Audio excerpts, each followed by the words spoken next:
गुरुजी कुत्ता भगाएं या बच्चों को पढ़ाएं, ये बात तो सही है। आज सभी गुरुजी, जितने भी गुरुजी हैं, उनके पक्ष में बात करने का समय है। स्कूल में पढ़ाने वाले शिक्षक अब कुत्तों की निगरानी करेंगे। बच्चों का भविष्य बनाने के साथ ही शिक्षक अब स्कूल के आसपास से कुत्तों को भगाएंगे। छत्तीसगढ़ से बहुत हैरान करने वाला मामला सामने आया है। छत्तीसगढ़ शासन के स्कूल शिक्षा विभाग ने एक अनोखा फरमान जारी किया है, जिसमें आदेश दिया गया है कि प्रदेश के सभी शिक्षक अपने स्कूल के आसपास घूमने वाले आवारा कुत्तों की निगरानी करेंगे। अरे भाई, क्या हो गया है? स्कूल के प्रिंसिपल या संस्था प्रमुख एक नोडल अधिकारी नियुक्त करेंगे और कुत्तों की जानकारी स्थानीय निकाय के जिम्मेदार अधिकारियों को देंगे। वैसे तो शिक्षकों का काम पढ़ाना होता है, लेकिन फिर भी शिक्षक पढ़ाने के साथ कई जिम्मेदारी निभाते हैं। शिक्षक ही स्कूल में मिड डे मील की जिम्मेदारी देखते हैं। चुनाव आते ही शिक्षकों को बीएलओ की जिम्मेदारी दे दी जाती है और जनगणना के समय शिक्षकों को देश की जनसंख्या की गिनती करने की जिम्मेदारी भी सौंप दी जाती है। ऐसे में शिक्षकों को एक और जिम्मेदारी का आदेश दे दिया गया है।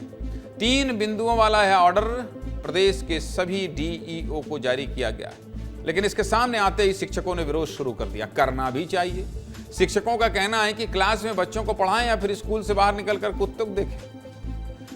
गजब हाल है। इसके साथ ही शिक्षक संघ ने इस आदेश को पूरी तरह अव्यवहारिक और गलत बताया है और कहा है कि इसकी वजह से शिक्षकों पर अतिरिक्त भार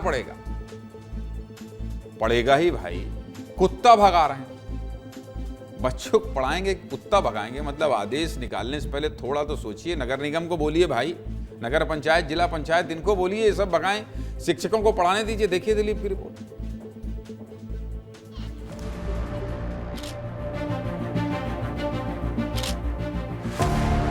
छत्तीसगढ़ सरकार ने एक नया आदेश जारी किया है शिक्षकों के लिए। शिक्षकों का आदेश है कि आप अपने स्कूल परिसर के आसपास अगर आवारा कुत्ते घूमते हैं तो उनकी निगरानी करें।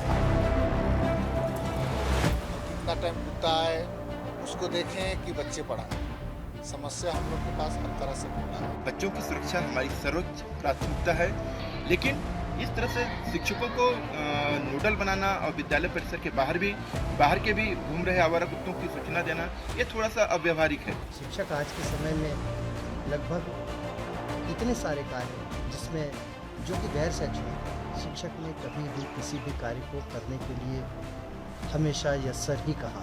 जो नया बोझ जो डाला जा रहा है वो तो सरासर अमानवीय दृष्टिकोण से माना जा सकता है। और गुरु शिक्षा देने का काम करते हैं, न कि गुरु कभी आदेश आ जाके गाय चराइए, अभी कुत्ता पकड़ने का आदेश है। देखिए, सरकार कुछ भी कर सकती है। इस मामले की पूरे प्रदेश में खूब चर्चा हो रही है। इसको लेकर शिक्षा मंत्री गजेंद्र यादव ने कहा है कि बालौदा बाजार में हुई घटना के बाद यह फैसला लिया गया है। बालौदा बाजार में एक कुत्ते ने मिड डे मील के खाने को जूठा कर दिया था, जिसके बाद कोर्ट ने छत्तीसगढ़ शासन पर 22 लाख रुपए का हर्जाना लगाया। ऐसे में जानवरों की वजह से मिड डे मील का खाना खराब ना हो और बच्चों की सुरक्षा भी प्रभावित ना हो, इसलिए फैसला लिया गया है। क्या कह रहे हैं स्कूल शिक्षा मंत्री, सुनिए। बलौदा बाजार में एक स्कूल में मध्याह्न भोजन को एक लावारिस कुत्ते ने आकर जूठा कर दिया और वो उसके कारण ये हुआ कि छत्तीसगढ़ शासन को लगभग 22 लाख रुपये हर्जाना के रूप में हमको देना पड़ा। यदि कोई आसपास बड़ी संख्या में कोई लावारिस कुत्ते हैं जिससे उन बच्चों को हो सकता है कल कोई दिक्कत आए, तो पूर्व ही संस्था के जो प्राचार्य हैं, संस्था के जो विद्यालय के प्रधान पाठक हैं, संबंधित कुत्तों पे नज़र रखते हुए अगर कहीं आशंकित हैं कि कहीं भी कुत्तों की संख्या ज़्यादा है और स्कूल के बच्चों के लिए खतरा है, तो वो संबंधित स्थानीय निकाय, संबंधित पंचायत या अपने उच्च अधिकारियों को उसका सूचना दे। माना कि बच्चों की सुरक्षा को ध्यान में रखते हुए आज संवेदनशील आदेश जारी किया गया है, लेकिन ये काम शिक्षकों का नहीं है, क्योंकि अगर शिक्षक इन कामों में उलझेंगे तो बच्चों की पढ़ाई पर असर पड़ेगा। बहुत बड़ी जिम्मेदारी है बच्चों की जिंदगी को संवारना, कुकुर भगाना नहीं।